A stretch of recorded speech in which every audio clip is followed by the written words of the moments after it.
Hi everyone, welcome to our video on setting up optimization problems, where we first want to just break down short statements in this video, and then we'll move on. Let me just kind of scroll there to like these big monster ones. Okay, so we'll just take this first half this time. Okay, so when we set up optimization problems, we will frequently see one of these phrases. Okay, so we've got at least means whatever the expression is that they're talking about is greater than or equal to a number. At most means whatever the expression is less than or equal to the number. Okay, so that's how it can be broken down. So let's use those to help us translate this problem. So in number 1, it says John charges $40 per tennis lesson and $30 per badminton lesson. He wants to make at least $150 each week from his lessons. Write an inequality about his weekly revenue for the number of tennis lessons and badminton lessons he can give. All right, so just like all word problems, so I just read it kind of slowly there. Read it all the way through. Read it multiple times as needed. But a lot of times with word problems, after you've read it multiple times, you want to go kind of near the very last statement or the last part where the question would be. So I'm going to underline all this here, where it says write an inequality about his weekly revenue, so it's revenue, so it involves money, for the number of tennis lessons, so that number of tennis lessons and the number of badminton lessons he can give. So this is telling us, so this is why I like to start kind of near the end with these problems.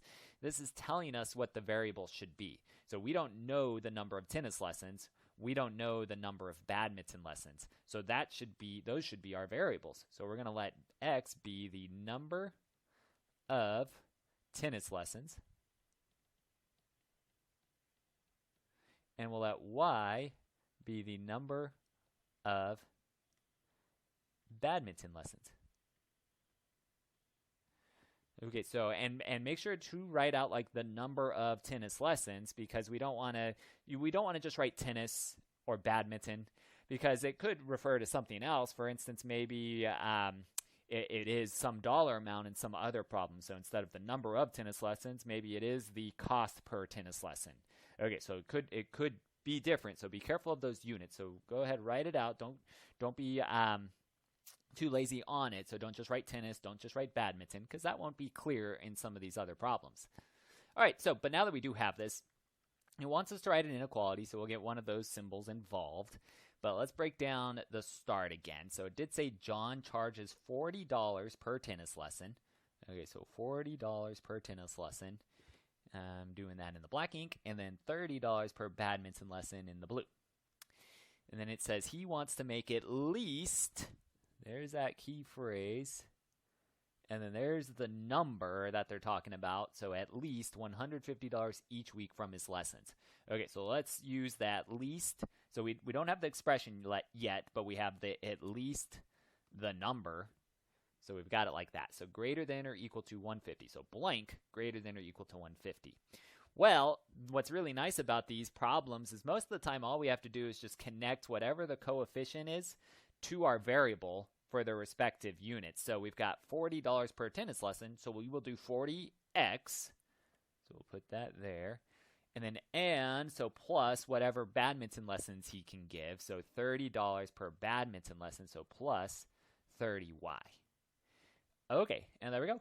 And then we can box it. So he wants to make at least that amount, that $150. So for instance, so in the future we'll be able to solve for stuff like this. We would have more, we would need more information. But for instance, like if we let x equal 1 and y equal 1, so say he gives one lesson of tennis and one lesson of badminton, we would have 70, because 40 plus 30 would be 70, is greater than or equal to 150.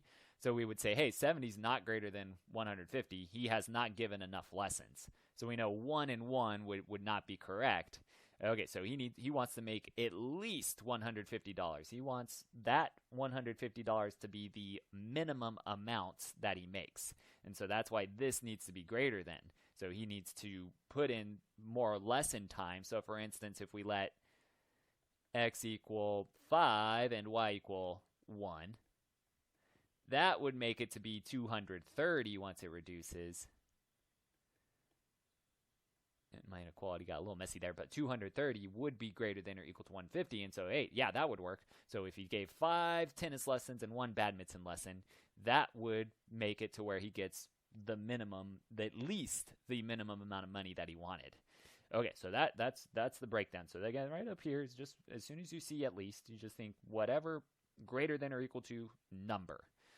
All right, so let's see the other ones where we've got on number 2, it says a printer can print for at most 8 hours a day. Novel A takes 1 hour to print and novel B takes 2 hours to print.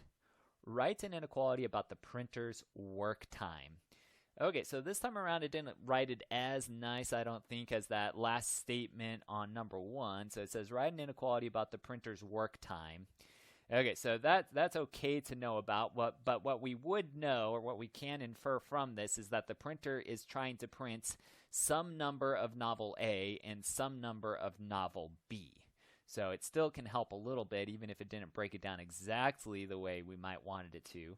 Okay, so I'm going to underline, there's the information about A, so I'm just doing some colors first, and then there's some information about B. Okay, so this involves time, which is where our inequality wants to get to eventually as well. But again, we're thinking, all right, the printer can print some number of novel A and some number of novel B. So that's where we'll make this inference and say, hey, X looks like it should be the number of novel A printed, and Y should be the number of novel B printed. Okay, so that way we've got our variables set up. And then we could go and find, well, what's important about the inequality. It says a printer can print at most 8 hours a day. So after that, it turns off. Okay, so who knows? But at most means we should do less than or equal to, and then it says the number right there, 8. Okay, so there's our 8 hours. Okay, and then we can now do what we did on the previous problem. Okay, so this involves time, and we have 1 attach it to the variable x, and then plus 2y for the information on novel b. And then at that point, we probably would just write it as x plus 2y is less than or equal to 8. Okay, so there's our setup, and even here again, we can kind of just check a little bit where if we let, I'm just plugging in numbers just to see what it looks like. If I did plug in 1, it would be 1x plus 2, or 1 for x, 1 for y would be 1 plus 2. 3 is less than or equal to 8. So what this is saying is this printer could handle this job. It could print 1 novel A and 1 novel B. So these must be giant novels, or the printer's just like from the 1980s, so it takes a very long time. But either way, it is saying, yeah, the printer could handle this. And notice when we do plug these numbers in, so if I did plug in x equals 1 and y equals 1, so those are the number of novels, well, this is telling me it would take 1 hour plus another 2 hours. So these are in units, both of them. So that's another way to kind of double check, make sure. So this on the left is talking about units. This on the right is talking about units. Same deal as above. If we were to have plugged in x and y values, x and y are the number of different lessons. But once this reduces, this is some dollar amount, and so is that. Okay, so we have the units matching there as well. Okay, so that's another little quick check that we can do for when we start getting these crazy big ones. Okay, but let's get one more kind of nice one in before we jump to the big ones. All right, so on number 3, it talks about cashew. Okay, so it says cashews cost $8 per pound and walnuts cost $12 per pound. A candy store owner wants to mix the two for at least 50 pounds of trail mix. Write an inequality about the weight of the trail mix. Okay, so here they're trying to be sneaky. So let me underline this again. The last thing is what I like to look at first. So it says write an inequality about the weight of the trail mix. Okay, so only about the weight. All right, but it is telling us a little bit of information here. So if it's in talking about the weight, I would still need to know how many pounds of cashews I need and how many pounds of walnuts I need. So it's talking about the weights in this. So that means I should do x is the number of pounds of whatever the first type of food is. So cashew. So let's go ahead and I see cashews is first. And I am going to underline cost $8 per pound. And let's go ahead and underline walnuts cost $12 per pound. Okay, so X does represent the number of pounds of cashews. Just because I see it first, that's the only reason why. You could change them if you wanted to, but typically this is the best way to kind of break it down. Okay, and Y is the number of pounds of walnuts. Okay, and then let's see what else they said. It said a candy store owner wants to mix the two for at least, okay, so we got at least 50 pounds. Okay, so at least is our greater than or equal to. And then the number there is just right to the right. Got it. Okay, so blank at least 50. And then this is in pounds. So this is where it helps to maybe just write that unit right below or to the side. And we know that that's in pounds. So when this on the left simplifies, it should also be in pounds. So here's where they're trying to trick you. Well, X and Y, the variables, are talking about the pounds only.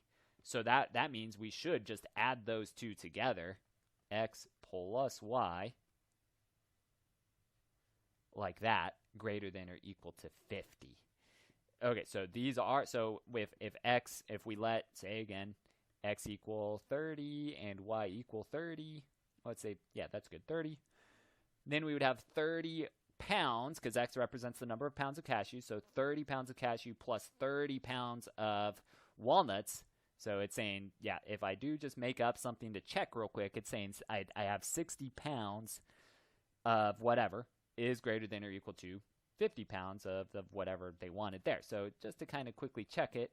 Okay, so the underlined in the different colors, the black ink and then the blue ink, they're trying to distract you. Just to make sure you're reading things carefully. So they're trying to say, like, they're trying to make you do this. But if you let X equal a number and Y equal a number, then it's going to become $8 per however many pounds. So if this was like, say, 4 pounds and 6 pounds or whatever number of pounds, when it simplifies, this is representing a dollar amount, but this is still representing pounds. So the units aren't matching. Okay, so that's, again, a very quick thing you can kind of double check with these problems. Okay, and so that's what will help us on these is making sure we have the correct numbers to the correct inequality when breaking down these big guys. Okay, and so, but we will save these. So let's break these apart in their own videos because they can be long. Or if you want to try it by yourself first and then just fast forward to the whole other video and check your answer, you could do that too. But let's save it. Okay, so anyway, thanks for watching this one, and I will see you again soon.